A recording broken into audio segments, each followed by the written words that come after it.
After a series of successful jaunts in books, movies, and comics, it was only a matter of time until Conan, a man of legend and loincloths, would eventually extend his bronzed and muscled grip into the flabby and pasty dominion of massively multiplayer online video games. That time is now. Funcom's Age of Conan, a new MMORPG entrenched in the life and lore of everyone's favorite barbarian, has been buzzing around the ears of eager gamers since E3 2005. Now, with 2008 upon us, the world of Hyboria has finally opened its doors, and an exciting new realm lies in wait. The drums of war have sounded, but who will heed the call?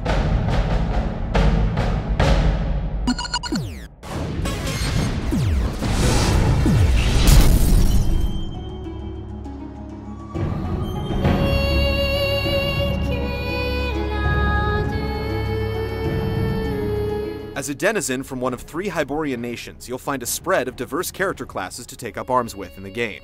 Stout melee classes like the Conqueror and Barbarian can be championed by the Cimmerians and Aquilonians, while the joys of summoning demons and setting people on fire are reserved for the Stygians. Character classes in Age of Conan retain the usual roles in group and solo play, be it tanking mobs in PvE, disabling players in PvP, or healing in both. But players shouldn't worry about being shoehorned into particular roles. The balance in the game is fair enough that soloing content and holding your own in a fight is possible for just about every class. So if you're thinking about jumping that seemingly helpless healer who's only a few levels higher than you, think twice, things may not end well. Speaking of player-on-player violence, expect plenty of it, but not necessarily in the right places. You won't find any trouble getting into fights out in the open, but getting into an organized PvP match results in some pretty long queue times. With only Team Deathmatch and Capture the Flag setups presently available, organized PvP is a surprisingly under-supported facet of the game, though additional content like PvP ranks and gear is expected to arrive in future content patches. The leveling curve has a brisker pace compared to most MMOs, and the grind is counterbalanced by thoughtful touches to quest design and user interface. Quests, which typically boil down to kill this or collect that, appear in efficiently spaced clusters within the same area for optimal leveling. The in-game map gives out a rough approximation of proper leveling areas, while positional markers and waypoints lead the way towards quest objectives and new areas to explore.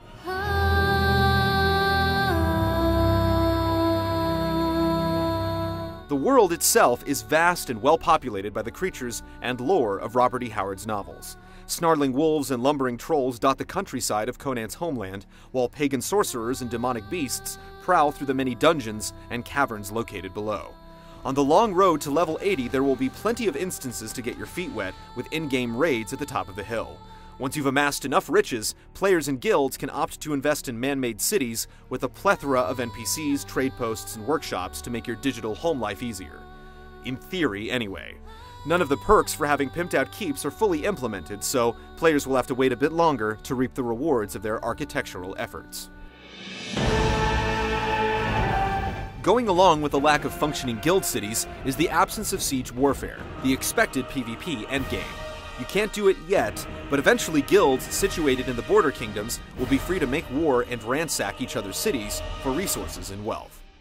Players definitely won't be disappointed with the polish that Age of Conan puts into the leveling arc, but the endgame is still an unfinished product. As with most MMOs, content patches and updates are sure to alleviate many of the problems and concerns surrounding Age of Conan's present shortcomings. But as it stands, the game is still a work in progress, and one that'll cost you a monthly fee to boot.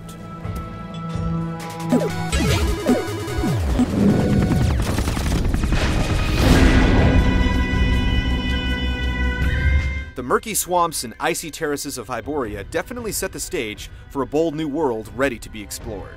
But the nitty-gritties of the system holding it in place are more familiar. Speccing your character's talents, getting a mount at 40, queuing up for PvP, it all bears a passing resemblance to a certain other MMO known for crafting wars. But for all of the features that Age of Conan borrows, its robust active combat system is the defining trait that sets it apart from the rest of the bunch. You'll find no auto-attack toggle here. Every swing and slice from your character is done manually through up to 5 directional attacks bound on your keyboard. The effectiveness of attacks is based on position, so gouging your enemies on their undefended sides will yield a lot more damage than wailing dead center on their shields. The collision detection isn't perfect, but the game is smart enough to pick up on glancing attacks and latency differences, as well as area of effect damage from large sweeps of two-handed weapons. Speaking of shields, defense plays a role in the game's active combat scheme as well. You can reassign your own positional shields as you see fit, and even throw up your arms in defense with the guard key. As you lay waste to your foes, you'll eventually come across combos, Age of Conan's equivalent to special skills and abilities. Once a combo is initiated, a series of directional inputs will appear on screen, where you'll have to hit each one for the special effect of the combo to activate. Mystics, like the Priest of Mitra on the other hand, have a more traditional single-button approach to casting magic, though they'll still find plenty to do in juggling various spell types like heals, nukes, stuns, snares, debuffs, and so on. The crowning aspect of Age of Conan's combat is the ever-popular Fatality, a bone-shattering, screen-splattering coup de grace performed at random by finishing off hapless victims with a combo. Fatalities are certainly one of Conan's more indulgent features, but they have some utility as well. You receive a temporary boost to attack power and regeneration after the deed is done. Mechanically speaking, Age of Conan's active combat system provides a progressive approach to melee fighting in online RPGs, though this is offset somewhat by a lack of PvP features to support it. Still, the combat you do get out of the game is genuinely enjoyable and a good change of pace from other MMOs.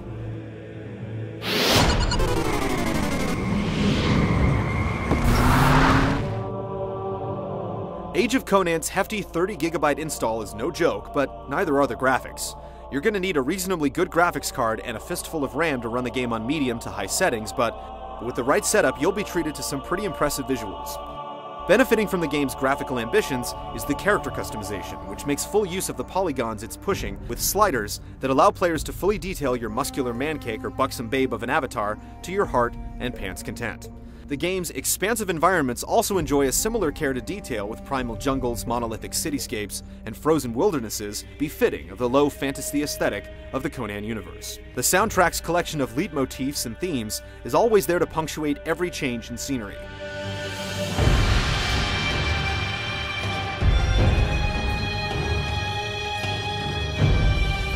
Influenced by an eclectic pool of international sounds and styles, Age of Conan's rousing scores and harrowing battle themes instill a sense of order and decadence in the otherwise barbaric landscape.